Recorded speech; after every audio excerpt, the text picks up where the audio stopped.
एक पौराणिक कथा के अनुसार माता पार्वती और शिव भगवान की शादी के बाद जब माता पार्वती कैलाश आई तब वे काफी अकेलापन महसूस करती थी और उन्हें माता पिता का दुलार, बहनें, सखी, सहेलियां बहुत याद आती थी। उनके मन में यही ख्याल आता था कि अगर उनकी कोई नंद होती तो उनका भी मन लगा रहता। पर अंतर्यामी भगवान शिव ने माता पार्वती के मन की बात तो जान ही ली थी।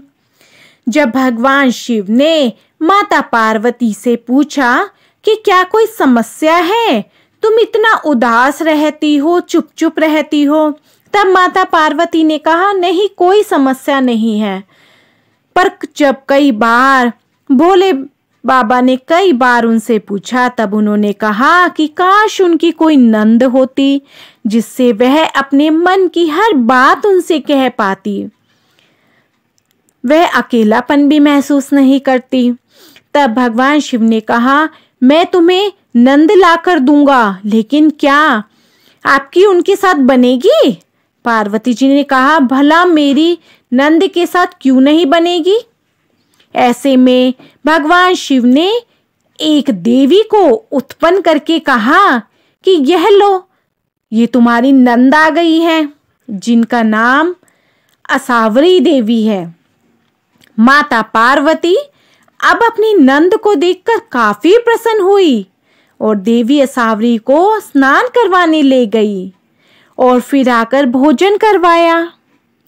जब असावरी देवी भोजन करने बैठी तो वह भंडार घर का सारा भोजन खा गई और महादेव के लिए कुछ नहीं बचा।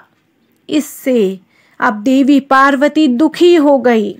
इसके बाद जब उन्होंने देवी असावरी को पहनने के लिए नए वस्त्र दिए तो वह छोटे पड़ गए, क्योंकि देवी असावरी काफी ज्यादा मोटी थी। इसी बीच नंद को एक मजाक सूझा और उन्होंने माता पार्वती को अपने पैरों की दरारों में छुपा दिया। माता पार्वती का दम घुटने लगा और तभी वहां पर महादेव आ गए और उन्होंने माता पार्वती के बारे में देवी असावरी से पूछा। इस पर असावरी देवी ने भगवान शिव से झूठ कह दिया।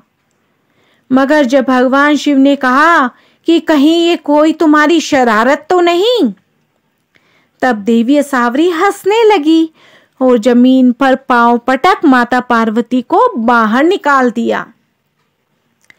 जब माता पार्वती बाहर आ गिरी तो वह गुस्से में लाल हो गई और उन्होंने असावरी देवी को उनके ससुराल भेजने को कहा। उन्होंने कहा कि नंद की चाह करके मुझसे भूल हो गई है। इसके बाद भगवान शिव ने देवी असावरी को कैलाश से हमेशा के लिए विदा कर दिया। वैसे इससे इस बात का भी पता चलता है कि सास बहू और नंद भाभी में नोकझोंक आज से नहीं बल्कि पौराणिक काल से चलती आ रही है। लेकिन यह बात भी सही है कि जिस रिश्ते में तकरार, मनमुटाव, नोकझोंक ना हो वो परिवार मजबूत नहीं हो सकता। तो इस तरह देवी पार्वती का रिश्ता अपनी नंद देवी असावरी के साथ नोकझोंक वाला, हंसी मजाक वाला और प्यार वाला था। तो बोलो शिव शंकर भोलेनाथ की जय, माँ पार्वती की जय। तो फ्रेंड्स, आपको मेरी ये वीडियो अच्छी लगी है तो मेरी वीडियो को ज़्यादा से ज़्यादा लाइक, शेयर एंड सब्सक्राइब कर दीजिए और न्यू वीडियोस के लिए बेल आइकन ज़रूर प्रेस कर दीजिए ताकि न्यू वीडियोस का नोटिफिकेशन आपको ऑन टाइम मिलता रहे। बोलो जय भोले भंडारी।